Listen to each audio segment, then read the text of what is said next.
Okay, hi, we're back here at Sosua Beach, and I am fortunate enough to have the company of Rene Kirchheimer, who is actually one of the original descendants' children who was born here in 1942. We'll go into that in a second. But this is actually Playa Alicia, which is a beach that specifically is right by an area that one time used to be a volcanic shelf that had actually broken off and become a beach. So this is where a lot of the Jewish ceremonies in this area take place. And again, happy to have the opportunity to meet Rene and have him share some of his stories of his youth, childhood, and good memories here in Sosua. So hi Rene. Hi. How are you? Fine, thank you. Excellent. Perhaps you could start a little bit just by talking about your earliest memories of being here, or some of your background about your family, and then we'll... Well, that is a very, very long story. I don't remember the day I was born. They told me about it. And I grew up to 9 years old. I grew up on a farm about 5 miles outside of town. And I grew up in a very basic environment, all nature. My father had a dairy farm. They also had raising pigs. And I lived there till I was about 9 years old. Then we moved into town, in what they call El Batey. It's a circular type town. Usually El Batey is applied to Haitians live, because when they bring them into the country to work on the, used to work on the sugarcane fields. Yes. And they form the Batey. So this is the only Batey that is not Haitian. So this Batey refers to a It's ghetto like or a neighborhood? it's an Indian name. It's a Taino name, Batey. Oh, interesting. Comes from Taino. Awesome. Anyway, so I don't know how to go into details. I guess if you ask me the right question, I should be motivated to answer in a way. I don't know. We had a perfect childhood here. All the children, descendants from the refugees that came during World War II. They formed a school here. We used to call it Cristobal Colon. Christopher Columbus. The name was changed to Luis Hess. He was the director of the school for many years, and before he passed away, they named the school in his honor. And it's still there. The school is still there. Yeah. And also, it was not only a school for the descendants of the refugees. We also had Dominican natives. Other local. Yeah, we had different. There was no discrimination at all. That was one question I definitely wanted to get to, because the last couple times that I was here, that was pointed out to be very notable, that even in the midst of coming and refugees, and you talk about refugee situations today where there's a lot of persecution, the Syrians and everything like that, that did not exist. We never experimented any differentiation. If I have a friend who happened to be dark-skinned, I would never notice the detail. I just saw the person. He was my friend, and that's it.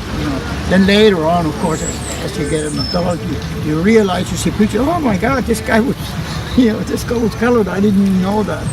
It's a very strange experience. And I've heard that from a number of people, and again, that's just something that would be the world view to be the ideal situation, that everybody is equal. That's how we grow no up. Tolerance and equality. This has a big influence on my mindset. I'm a very liberally minded person because of that, because we had a great growing up.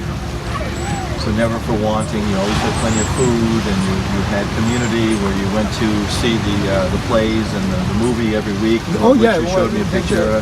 What were some of the activities that you did? The movie house was like, I would say, it acted like church in small communities, where everybody that didn't see each other during the week, gathering Saturday after evening, we had to go to the movie, and they oh hi, how are you?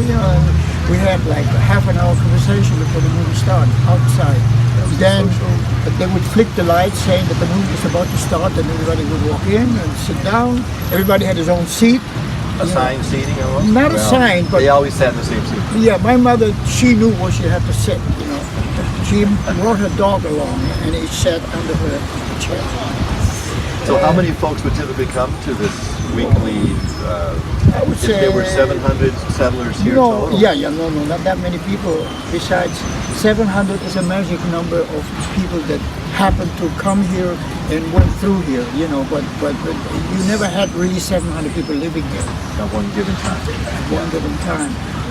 Many people used Sosua as a springboard. You know, they came here, and 2-3 years later, when they got a visa to the United States, they left. Well, the war ended, and they Yeah, were but protected. many people stayed for many years, and then they actually did leave to New York, Miami, California. But my father was diehard. He wouldn't leave here. What did your father and your family do prior to coming? What was their Prior to profession? coming, Yes. well, he was like an employee in a very big department store in Hamburg. That's where he met my Germany. mother. Okay. Yep. They gave him the task of buying material. I don't know what you call it, but the clothing material in Paris. When you go to Paris, The whole textiles. textile and the- things, yeah, and also he was a decorator, a window decorator. But then when things got really got to be like bad, he left Germany in about 1938 and decided to go to Luxembourg. And he got a visa to Luxembourg as a trainee on a farm. So that prepared him for when he came here. Do you think that's one of the reasons why he was selected? Because from my understanding, people were selected, specially Could be. selected to They, come in here. other words, they would select people that didn't have any experience, but they preferred people who had a little agricultural or animal husbandry type experience. And the age group also, I think I noted that the folks Yeah, who well- did arrive they were between a particular age group. They had to be I strong, would say healthy. anywhere between early 40s down on down, you know. Because there were a lot of single guys who came here. Yeah, that's- 16-year-olds, 20-year-olds, and married couples, you know. Wasn't that in some ways by design that they mostly? I always wondered why didn't more married couples come? You know, is that because the whole goal was to come here and then to intermarry with the local population? Well, I don't know Which if that- did happen. I couldn't assure you it was the goal, but that was the result. The result. Yeah. Okay. Yeah. So maybe some people had it in mind. Of course, there's many versions that Trujillo, the president, dictator, the original country at the time, had in mind of whitening the population. You know, like, it was very ironic that they had to leave Germany for racial reasons, and they came here because of racial reasons to benefit them. And ultimately, people were saved by it. However, But it worked wasn't out. just racial. It was also like back then. You know, we are supposedly nowadays a third world country. At that time, we were maybe a 10th world country. You know. There were only 2 million people here in 1938. Yeah, and to get European people with different mentality, you know, like it was a benefit for the region. There was nothing here. Yeah, Nothing here. I mean, it wasn't even the grass wasn't even cut down. And so this was developed because of the influx of the European Yep. colony. So as far as activities that you would do growing up, like you said, you worked on the farm, you had carefree days here in the sunshine and had friends and everything. Was there, then Producto Sosua was the catalyst to kind of bring to the next level these settlers to even start to produce and export within the island their dairy products. Is that correct? That's correct. We had, first they farmed and milked their cows and everything for their own food. But then there was a surplus, and they just started processing it. You know. Sending it off to other parts. So that's what turned out to be a very successful business, is my understanding. Also, they started with some unsuccessful businesses where they tried to do basket weaving or tomato growing. And in my research, I What found happened is the land here was not fertile enough for really agricultural projects, even though they attempted it and they had some results. But then they felt, well, I think this is better just plant pastures and raise cows. open the land for the race. Yeah. My father did a lot of what do you call it, small